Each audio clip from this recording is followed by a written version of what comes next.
So we've got the Halloween 4 cast interviews to do. This is the first take. Let's go ahead and get Michael in here since he was the most difficult to deal with last time. So hey Michael, you're back. I know you're happy to be back in Halloween 4. Yeah, it's great to be back in the old white mask. Yeah, no, you're not going to wear that mask, but you're going to wear a mask. Wait, what? We've got something awesome to show you. You're going to actually wear 2 masks in this movie. So let's take you behind the scenes and let's get you wrapped up. You gotta be kidding me. So what do you think?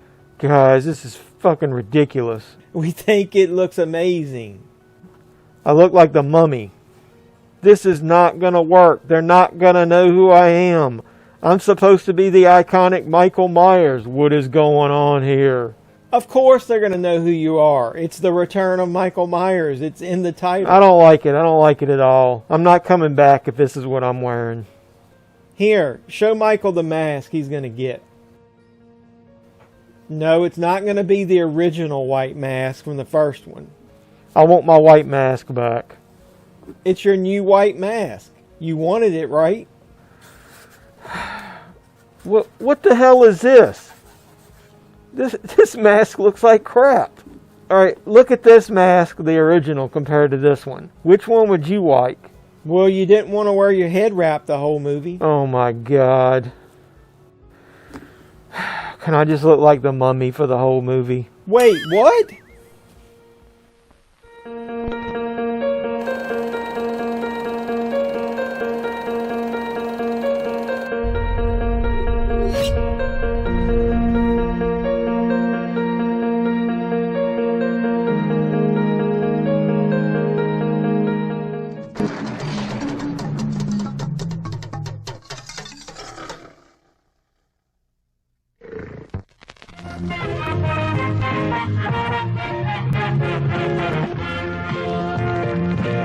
So what's going on YouTube? Welcome back to the JeffMan316 Pop Culture Reporter channel. I'm your host as always, JeffMan316, and welcome to what's going to be the next review in the HalloSCREAM 2022 review series, where your pop culture reporter, that's right, JeffMan316, continues to review every film in the Halloween franchise, leading up to Halloween Ends, that comes out on October 14th of this year.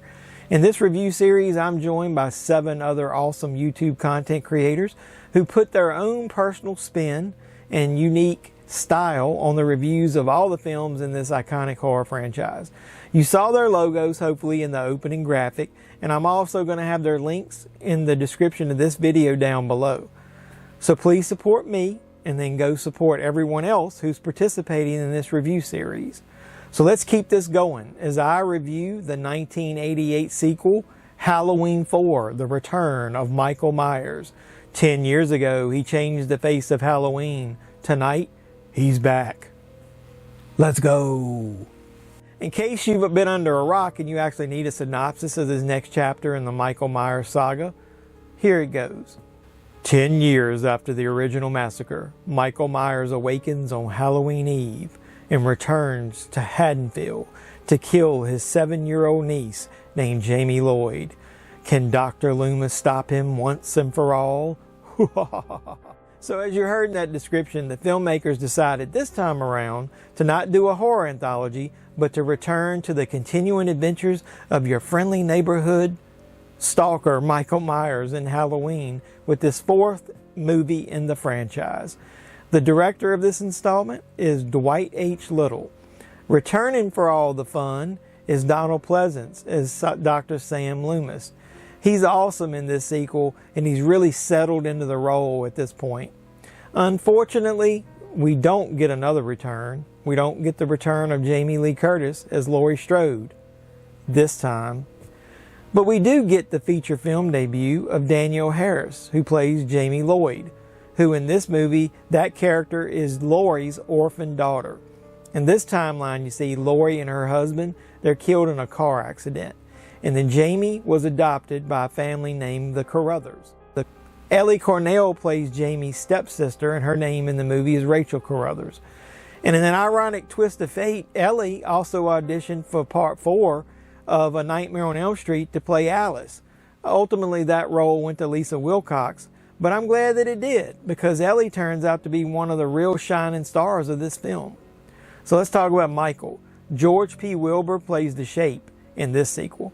I personally don't like him quite as much as Nick Castle or Dick Warlock. But since we're talking about Michael Myers and the Shape, let's go ahead and address the elephant in the room.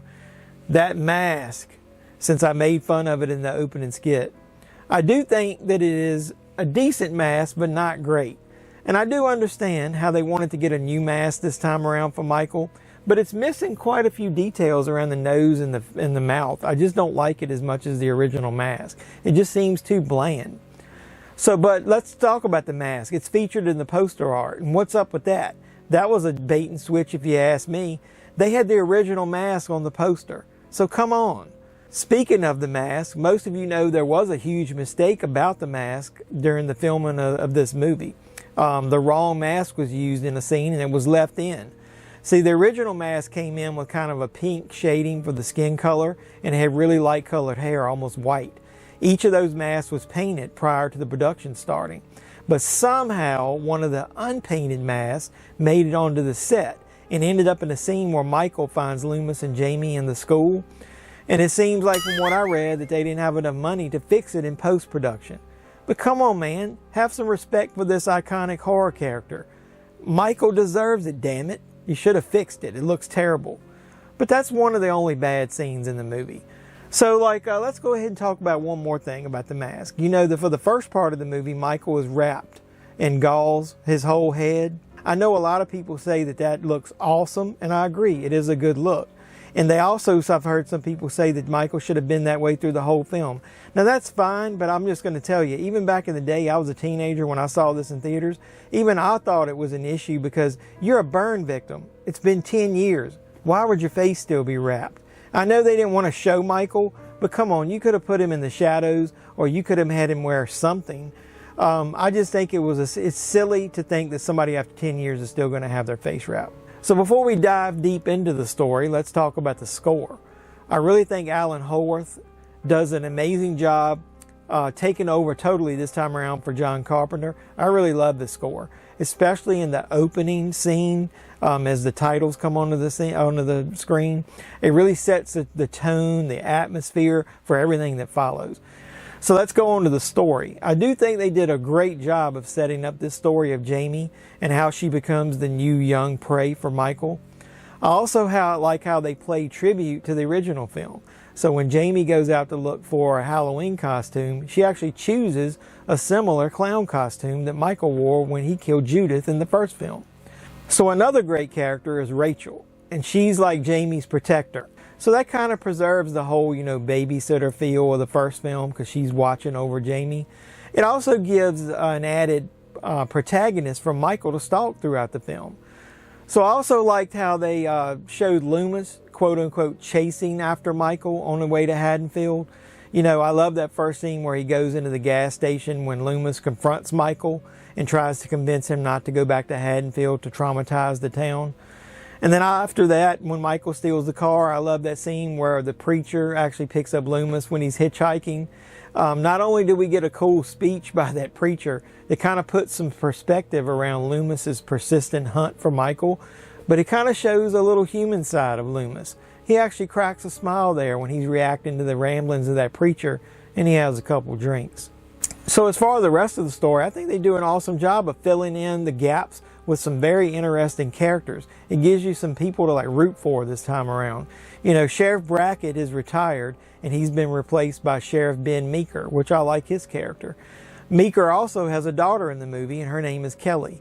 She is famously played by Kathleen Kinmont for two big obvious reasons.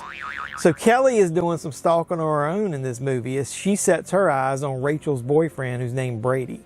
So there's that one classic scene where Brady and Kelly get frisky on the couch in front of the fireplace and Kelly, mounts him and then starts to grind his gears, so to speak.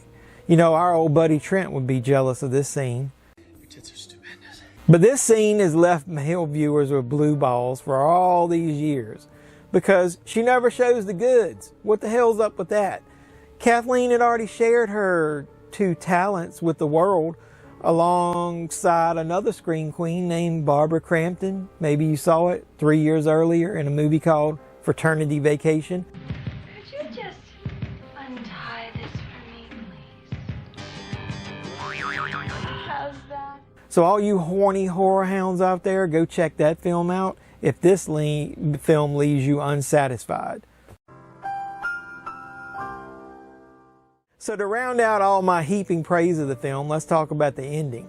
First, you get what could be the final nail in the coffin of Michael Myers. I like how they really wanted you to believe that this possibly could be the end and the actual death of Michael Myers this time. There was even no hint otherwise that he was going to come back. Then we get the actual cliffhanger twist involving Jamie that I didn't even see coming back in the day when I saw it in theaters. It was awesome. It should have been the beginning of the new direction for this storied franchise. But more of that in the next review. As you can see, I'm a huge fan of this installment of the Halloween franchise. It does have a few minor flaws, but overall it's an excellent sequel that delivers on a creative story, amazing kills, and that cool, clever ending. I'll have to continue my ratings of all the films where I say not only are the other ones, but this one is also on fire. 2 thumbs up from me. But you'll have to see where I go with this, as my next review is Halloween 5. That one might not be so lucky. But until then, what did you think of Halloween 4, The Return of Michael Myers? Were you glad he returned? Put your comments down below. And don't forget to support me and all the other YouTube friends that I have out there that are participating in this HalloSCREAM series. Watch my review and then watch all theirs after you finish this one. So subscribe, like, comment, share, do all that normal YouTube stuff that I always ask you to do when you're on my channel. And I'm going to be posting my review of Halloween 5 from 1989, 1 week from when you're watching this one today. So come back and watch that video, and if you missed any other ones, go back and watch all my other reviews in the HalloSCREAM series. But how are you going to know when I post those for sure? You're going to hit the notification bell. It's going to let you know when I post those videos. So I really appreciate your support. Until next time, boys and girls, this is JeffMan316, your pop culture reporter, signing out saying, you guys be safe out there.